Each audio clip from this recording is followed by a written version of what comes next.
This is a Fox News alert. Senator Ted Cruz getting a first-hand look at all the devastation in his hometown with our Griff Jenkins, who joins us live from Houston. Good morning, Griff. Good morning. First, Ainsley, a new mandatory evacuation near the Barker Reservoir. You remember those two reservoirs spilling over? You see behind me, the residents given a mandatory evacuation order. Problem is, most of them haven't found out yet, so they're going to wake up and be told they've got to get out, and this is where they're going to come. But yesterday, in the other reservoir, Addicts, we went out with Senator Ted Cruz. He's from Houston. Well, and you can see just a line of cars parked there. That this water came quickly. The people didn't have time to get out. They were parked outside the gas station, going in to get some supplies. It's, fairly amazing looking and seeing the red neon open sign still lit up. We'll come through this. We will.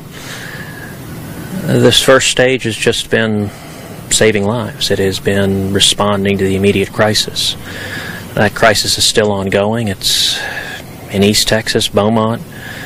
Big chunks of I-10 freeway are completely underwater. It looks like you're looking at the Gulf of Mexico. It's been the incredible story of Hurricane Harvey. It's just the heroism that we've seen over and over and over again.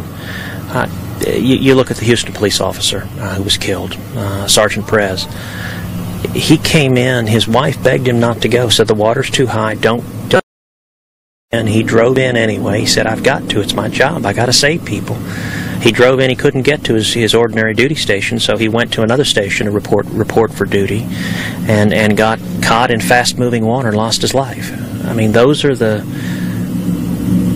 stories of bravery we're seeing, one after the other, and it's really what has saved Houston throughout the storm. You think about politics in Washington, where everything is nasty and total warfare all the time, and I don't think it has to be that way.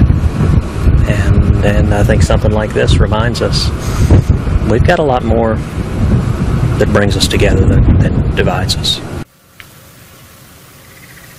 And there will be more of those heroes out here today south of the Barker Reservoir in Fort Bend County, pulling people out under this mandatory evacuation.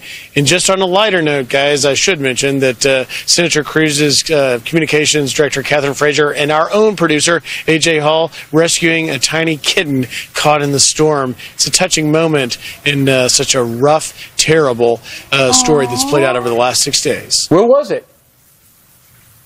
Where was it? It was caught in the storm, and the kitten had gotten caught up in a truck actually that was submerged and was living in there. And one of the volunteers had sort of brought it to land, and Catherine Frazier and AJ took it and put it in a blanket, dried it, and fed it some of our Pop-Tarts and water. And it's now residing temporarily with Catherine Frazier's parents, we're told.